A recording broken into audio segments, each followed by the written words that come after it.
Hello दोस्तों, स्वागत है आप सभी का एनसीईआरटी सीरीज के इस नए वीडियो में। आज के इस वीडियो में कक्षा 6 साइंस का 9वां चैप्टर हम देखने वाले हैं और इस चैप्टर का नाम है, आप देख ही रहे हैं, सजीव। सजीव की विशेषता और उसका आवास। तो सजीव विशेषताएं एवं उसका आवास के बारे में चर्चा करेंगे। तो सबसे पहले आपको समझना पड़ेगा कि ये सजीव है क्या, सजीव की पहचान क्या है, सजीव को हम कैसे पहचानेंगे। तो सजीव को पहचानने के लिए 2-3 गुणों को देखना पड़ेगा। जैसे मान लीजिए कि कोई सजीव है तो उसे सजीव तभी हम कहेंगे जब वो श्वसन करेगा। क्या करेगा? श्वसन, साथ में पोषण भी करे और वृद्धि भी करे और प्रजनन भी करे। तो श्वसन भी उसमें होना चाहिए, पोषण भी होना चाहिए, वृद्धि भी होना चाहिए, प्रजनन भी होना चाहिए। अब ये श्वसन, पोषण, वृद्धि, प्रजनन क्या है तो उसको हम आगे देखने वाले हैं। तो यदि किसी भी जीव में, किसी भी पदार्थ में ये चारों गुण निहित है तो उसे हम सजीव कह सकते हैं। देखिए जैसे यहाँ लिखा हुआ है कि सजीव हम किसे कहेंगे? जिसमें श्वसन हो, पोषण हो, वृद्धि हो।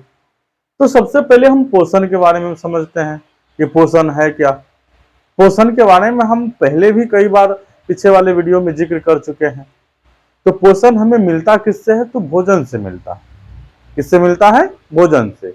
और भोजन में क्या चीज उपस्थित होता है जिसके कारण हमें पोषण मिलती है? तो पोषण जो है वो होने के लिए जो हम भोजन ग्रहण करते हैं उसमें कई प्रकार के पोषक तत्व होना चाहिए या फिर भोजन संतुलित होना चाहिए, पौष्टिक तत्व उसमें होना चाहिए।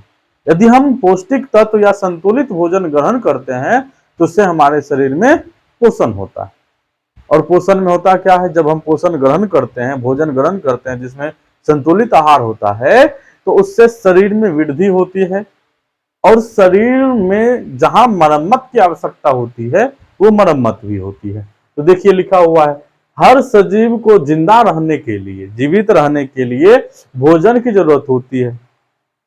भोजन से ऊर्जा की प्राप्ति होती है, यानी जो हम भोजन करते हैं उससे हमें ऊर्जा की प्राप्ति होती है। भोजन से वृद्धि और मरम्मत के लिए जरूरी पदार्थ भी मिलता है, यानी हम भोजन ग्रहण करते हैं तो हमारे शरीर में ऊर्जा मिलती है, हमारे शरीर को ऊर्जा मिलती है। और साथ ही भोजन में ऐसे पदार्थ भी उपस्थित होता है जिससे शरीर में वृद्धि भी होता है और शरीर में मरम्मत भी होता है। अब वृद्धि क्या है? वृद्धि, सजीव में वृद्धि होती है। एक नया पौधा बड़ा होकर पेड़ बनता है तथा एक बच्चा बड़ा होकर वयस्क बन जाता है। वृद्धि का मतलब है कि जब हम किसी छोटे से पेड़ को देखें और उसको फिर 6 महीने बाद देखे या 1 साल बाद देखे, क्या उतना ही बड़ा रहेगा? नहीं, उसके हाइट में वृद्धि होगी। तो जब पोषण के कारण, भोजन ग्रहण करने के कारण किसी जीव में हाइट में वृद्धि हो रही है, आकार में वृद्धि हो रही है, आकार में बढ़ोतरी हो रही है तो उसे हम वृद्धि कहेंगे। जिससे भी पौधा, इसमें लिखा हुआ है कि जो छोटा पौधा है कुछ समय के बाद पेड़ बन जाएगा और जो छोटा बच्चा है कुछ समय के बाद वयस्क बन जाएगा। ठीक, उसके बाद शोषण। शोषण, यह शोषण करता है, यह शोषण करता है, इसका मतलब सजीव शोषण करता है। शोषण के दौरान हम बाहर की हवा शरीर के अंदर लेते हैं और शरीर के अंदर की हवा को बाहर छोड़ते हैं। तो शोषण का मतलब है ये जो वायुमंडल में जो गैसों का मिश्रण है, हवा है, वो हम सांस के जरिए फेफड़ा में भरते हैं और फिर फेफड़ा से कोशिकाओं तक जाता है, फिर वहां जो भी क्रियाक्रम होना होता है वो करके CO2 फेफड़ा में आता है और फिर वो फेफड़ा से बाहर हो जाता है। तो बाहर से हवा ग्रहण करना और अंदर जो भी प्रोसेस हो रहा है हो करके उस हवा को बाहर निकालना श्वसन कहलाता है। क्या कहलाता है? श्वसन। और यही श्वसन में आगे भी देख सकते हैं कि इस हवा के इस्तेमाल से शरीर के अंदर भोजन से ऊर्जा प्राप्त होता है। यदि ये हवा शरीर के अंदर जाएगा तभी भोजन ऊर्जा बना पाएगा। ऐसा नहीं है कि हम केवल भोजन कर लिए तो ऊर्जा मिल जाएगा, नहीं। भोजन से ऊर्जा मिलने के लिए हवा का होना जरूरी है और हवा में भी खास करके ऑक्सीजन का होना जरूरी है। तो ये ऑक्सीजन भोजन से ग्लूकोज लेता है और आपस में रिएक्शन करके ऊर्जा का निर्माण करता है, और उसी रिएक्शन के दौरान CO2 बनती है, जो हमारे शरीर में एक अपशिष्ट पदार्थ के रूप में होता है। तो CO2 फिर सांस के रूप में बाहर निकल जाता है। तो श्वसन के दौरान ऑक्सीजन गैस शरीर के भीतर जाता है, ऑक्सीजन गैस शरीर के भीतर जाता है और CO2 शरीर के बाहर किया जाता है। ज्यादातर स्थलीय जंतुओं में सांस लेने के लिए फेफड़े होते हैं। यानी अब ये श्वसन के बाद यदि हम देखें कि कौन कौन सा जीव सांस लेता है और सांस लेने में किस अंग का प्रयोग करता है, तो स्थलीय जीव जितने भी हैं, अधिकांश स्थलीय जीव, ज्यादातर स्थलीय जीव फेफड़ा से सांस लेता है। किससे सांस लेता है? फेफड़ा से। देखिए यहां पर लिखा हुआ है कौन कौन है, जिससे मनुष्य, आदमी की बात हो रही है, पक्षी, सर्प, मगरमच्छ, ये सब जितने भी अभी जीव का नाम बोले हैं, ये सब फेफड़ा से सांस लेता है। अब उसके बाद ये जो केचुआ है, केचुआ में त्वचा से होकर गैसों का आदान प्रदान होता है। केचुआ मतलब बरसात के महीनों में से जो केचुआ निकलता है, तो उसका जो गैसों का आदान प्रदान होता है, वो जो सांस लेता है वो त्वचा के माध्यम से लेता है। ठीक। इसके बाद मछली में गिल होते हैं, जिनसे वे पानी में विलीन ऑक्सीजन को अवशोषित करता है। और ये जो मछली है, उसमें मछली के आगे वाले हिस्से में गिल होता है, जिसको हम लोग गल्फर के नाम से जानते हैं। जैसे मान लीजिए ये मछली है, तो इसके यहाँ ये वाला हिस्सा मुंह है, तो इसके ये वाला हिस्सा में गिल होता है और वो गिल से ही अपना श्वसन करता है। ठीक। मेढक जब पानी में रहता है तो त्वचा से सांस लेता है, और मेढक जो है जब पानी में रहता है तो उसका जो त्वचा है वो उससे सांस लेता है। लेकिन वो जमीन पर आता है, भूमि पर आता है, तो वो भी फेफड़ा से सांस लेता है। इसमें बड़ा अजीब गुण है कि पानी में भी वो सांस ले सकता है और जमीन पर भी सांस ले सकता है। पानी में रहेगा तो त्वचा से सांस लेगा और जमीन पर रहेगा तो फेफड़ा से सांस लेगा। तो मेढक जब जमीन पर रहता है तो फेफड़ा से सांस लेता है, और इससे पहले क्या था, मेढक जब पानी में रहता है तो त्वचा से सांस लेता है। अब इसके बाद पानी में एक दो और जीव है, जिससे डॉल्फिन हो गया और व्हेल हो गया। तो ये डॉल्फिन और व्हेल जो है, ये भी फेफड़ा से सांस लेता है। और ये फेफड़ा से सांस लेता है तो ये पानी के अंदर आता है, तो फिर पानी के अंदर कैसे सांस लेगा? ये पानी के अंदर सांस नहीं लेता। इसमें ये गुण होता है कि बिना सांस लिए लंबे समय तक पानी के अंदर रह सकता है, और जब इसे सांस लेना हो तो वो क्या करता है, पानी की सतह पर आ जाता है और पानी की सतह पर आकर के वो अपना सांस लेता है। तो देखिए लिखा हुआ है, ये जीव पानी के भीतर काफी देर तक बिना सांस लिए रह सकता है तथा सांस लेने के लिए पानी की सतह पर आता है। नहीं, इसको पानी के अंदर यदि सांस लेना हो तो पानी के अंदर नहीं लेगा, उसके लिए वो पहले सतह पर आएगा, तब वो सांस लेगा। अब आगे हम देखने वाले हैं उद्दीपन के प्रति अनुक्रिया। अब ये उद्दीपन होता क्या है? जैसे मान लीजिए आप बैठे हुए हैं, अब पीछे से कोई चींटी काट लिया, इस तरीका से काट लिया, तो शरीर में दर्द महसूस होगा। तो ये जो दर्द महसूस हो रहा है, ये भी उद्दीपन, ये भी क्या है? उद्दीपन। यानी महसूस करना उद्दीपन कहलाता है। यदि आप किसी चीज को महसूस कर पा रहे हैं, जैसे मान लीजिए हम ऐसे लेटे हुए हैं, कोई चीज मेरे शरीर के ऊपर चला गया, तो हमें एहसास हो जाएगा, महसूस हो जाएगा कि मेरे शरीर को कोई टच किया। तो ये जो टच किया है, ये जो सेंस आया है, इसी सेंस को हम उद्दीपन का नाम देते हैं। हर सजीव बाहरी उद्दीपन के प्रति अनुक्रिया करता है।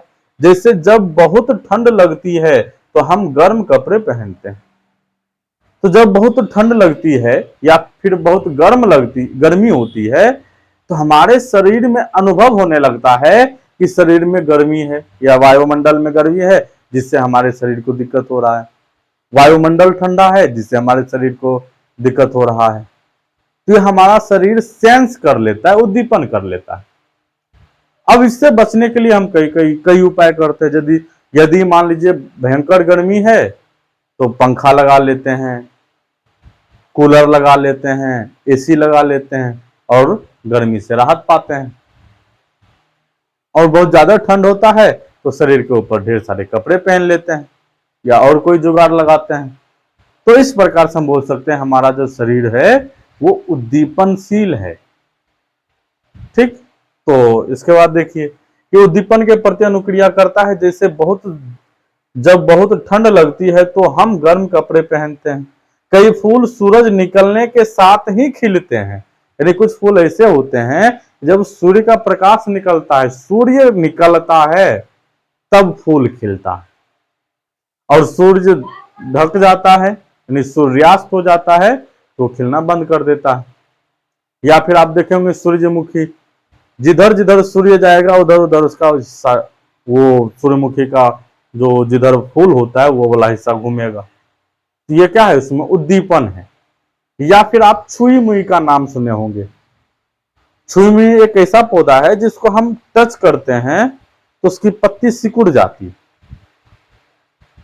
तो वो भी उद्दीपन का ही एक उदाहरण है कि जैसे ही टच किए उसके शरीर ने, उसके त्वचा ने सेंस दिया, उद्दीपन दिया कि कोई हमें टच कर रहा है, हो सकता है कोई खतरा हो, इसके लिए वो अपना पत्ती को समेट लेता है। तो देखिए ये लिखा हुआ है, छुई मुई की पत्तियां छूने से कुम्हला जाती है, ये भी उद्दीपन का उदाहरण। अब अगला है उत्सर्जन। उत्सर्जन है क्या? तो उत्सर्जन एक प्रक्रिया है जिसके माध्यम से कोई भी जीव या कोई भी सजीव के शरीर में जो भी अपशिष्ट पदार्थ होता है,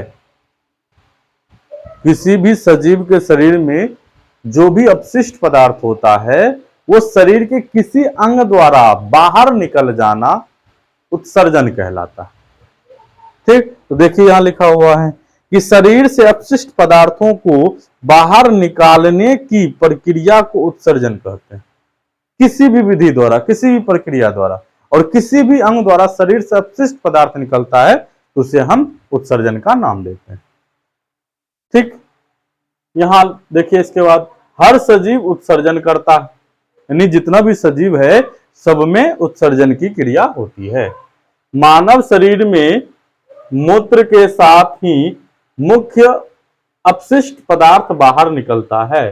तो जो भी मानव शरीर है, मानव शरीर में क्या होता है कि जो भी अपशिष्ट पदार्थ है वो अधिकांश रूप से मूत्र मार्ग द्वारा बाहर निकलता है या फिर गुद्दा द्वारा बाहर निकलता है, एनस द्वारा बाहर निकलता है। सांस छोड़ते समय हमारे शरीर CO2 गैस बाहर निकालती है, यानी जब हम सांस छोड़ते हैं तो हमारा शरीर क्या करता है, CO2 गैस बाहर निकालती है। तो ये CO2 गैस भी एक अपशिष्ट पदार्थ है। CO2 गैस भी क्या है, एक अपशिष्ट पदार्थ है। अब प्रजनन, प्रजनन क्या है कि जितने भी जीव है ये सब में होता है, जितने भी सजीव होंगे सब में प्रजनन की क्रिया होता है। अब प्रजनन में होता क्या है, जो भी सजीव है वो अपने जैसे जीव का निर्माण करता है। तो जिस प्रक्रिया द्वारा कोई भी जीव अपने जैसे जीव का निर्माण करेगा तो उसे हम प्रजनन कहते हैं। क्या कहते हैं, प्रजनन। तो जिस प्रक्रिया के द्वारा एक सजीव अपनी संतान उत्पन्न करता है उसे प्रजनन कहते हैं। हर सजीव प्रजनन करता है। कुछ जंतु अंडे देते हैं तो कुछ बच्चे देते हैं। अब ये प्रजनन में कुछ जंतु जो है अंडे देते हैं और कुछ जंतु बच्चे देते हैं। बीज के अंकुरित होने के साथ एक नए पादप का जीवन शुरू होता है। जब कोई बीज में अंकुरन होता है तो अंकुरन के साथ ही एक नए पादप का निर्माण होता है, एक नए पादप बनता है, जो एक तरीका से प्रजनन कहा जा सकता है। कुछ पादप के तने, जड़ या पत्ती से भी नए पादप का जन्म हो सकता है। कुछ पादप जो है उसका यदि आप पत्ती को लगा दे तो भी पेड़ बन सकता, पौधा बन सकता है, तना लगा दे तो भी पौधा बन सकता है, जड़ लगा दे तो भी पौधा बन सकता है। आवास, आवास का मतलब क्या है कि जहां पर सजीव या फिर जिस परिवेश में सजीव रहता है उसे हम आवास कहते हैं। जैसे हम लोग जमीन पर रहते हैं तो जमीन एक आवास है। कुछ जीव जल में रहता है तो जल आवास है। जहां पर कोई जीव रहता है, जीवन यापन करता है, वह आवास कहलाता है। तो सजीव जिस परिवेश में रहता है उसे उस सजीव का आवास कहते हैं। जैसे एक मेढक का आवास तालाब है, जैसे मेढक है तो मेढक तालाब में रहेगा, पानी में रहेगा, तो पानी उसका आवास हो जाएगा, तालाब उसका आवास हो जाएगा। कोई पेड़ किसी बंदर का आवास हो सकता है, यानी पेड़ पर यदि बंदर है तो पेड़ क्या हो जाएगा, बंदर का आवास हो जाएगा। और आवास कई प्रकार के होते हैं, पहला है स्थलीय आवास और दूसरा है जलीय आवास। यानी स्थल पर भी जीव रहता है और जल में भी जीव रहता है, तो स्थल पर जीव रहेगा तो स्थलीय आवास और जल में जीव रहेगा तो जलीय आवास। अब स्थलीय आवास, जमीन पर उपस्थित आवास को स्थलीय आवास कहते हैं। यह कई प्रकार के हो सकते हैं, यानी स्थल पर जो आवास है उसे हम स्थलीय आवास कहते हैं। जैसे कौन कौन हो सकता है, तो वन हो सकता है, वन भी स्थल पर है। घास घास स्थल हो सकता है, घास भी स्थल पर है। तटीय हो सकता है, तट जो नदी या समुद्र का किनारा होता है। पर्वत हो सकता है, मरुस्थल हो सकता है।